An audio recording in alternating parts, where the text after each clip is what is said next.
నమస్తే, నేను Vamshi. Welcome to i news. దేశవ్యాప్తంగా ఎంతో ప్రాధాన్యత సంతరించుకున్న మధ్యప్రదేశ్ థార్లోని వివాదాస్పద భోజ్శాల కేసులో మధ్యప్రదేశ్ హైకోర్టు సంచలన చారిత్రాత్మక తీర్పును వెలువరించింది.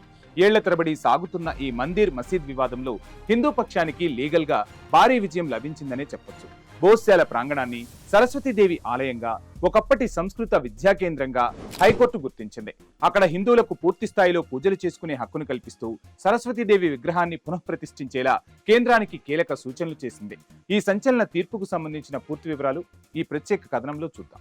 మధ్యప్రదేశ్ హైకోర్టు ఇండోర్ బెంచ్ ఇచ్చిన ఈ తీర్పు దేశవ్యాప్తంగా సరికొత్త సంచలనానికి తెరతీసింది. భారత పురావస్తు శాఖ సమర్పించిన శాస్త్రీయ సర్వే నివేదికను, చారిత్రక ఆధారాలను క్షుణ్ణంగా పరిశీలించిన తర్వాతే కోర్టు ఈ నిర్ణయాన్ని ప్రకటించింది. ఈ ప్రాంగణాన్ని ఒకప్పటి వైభవ సంస్కృత విద్యా కేంద్రంగా పేర్కొన్న న్యాయస్థానం ముస్లిం పక్షం, జైన్ సమాజ్ దాఖలు చేసిన పిటిషన్లను పూర్తిగా కొట్టేసింది. అలాగే వివాదాస్పద స్థలాన్ని పూర్తిగా పురావస్తు శాఖ ఆధీనంలోకి తీసుకోవాలని ఆదేశించింది. ఒకవేళ ముస్లింలకు ప్రార్థనల కోసం స్థలం కావాలనుకుంటే వారు మసీదు నిర్మాణం కొరకు ప్రభుత్వం నుండి ప్రత్యామ్నాయ స్థలాన్ని కోరవచ్చని స్పష్టం చేసింది.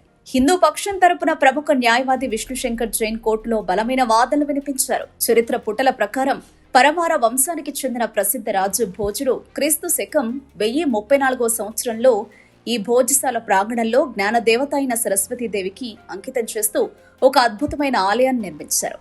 అయితే క్రీస్తు శకం 1305లో క్రూర ముస్లిం పాలకుడు అలావుద్దీన్ ఖిల్జీ ఆదేశాల మేరకు ఈ చారిత్రక ఆలయం పూర్తిగా కూల్చివేయబడింది.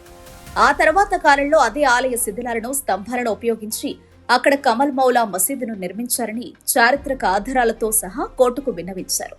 ఈ వాదనలను హైకోర్టు ఏకీభవించింది. ఈ కేసులో జూలై 2024న ఆర్కియాలజికల్ సర్వే ఆఫ్ ఇండియా సమర్పించిన సైంటిఫిక్ సర్వే రిపోర్టు అత్యంత కీలకంగా మారింది.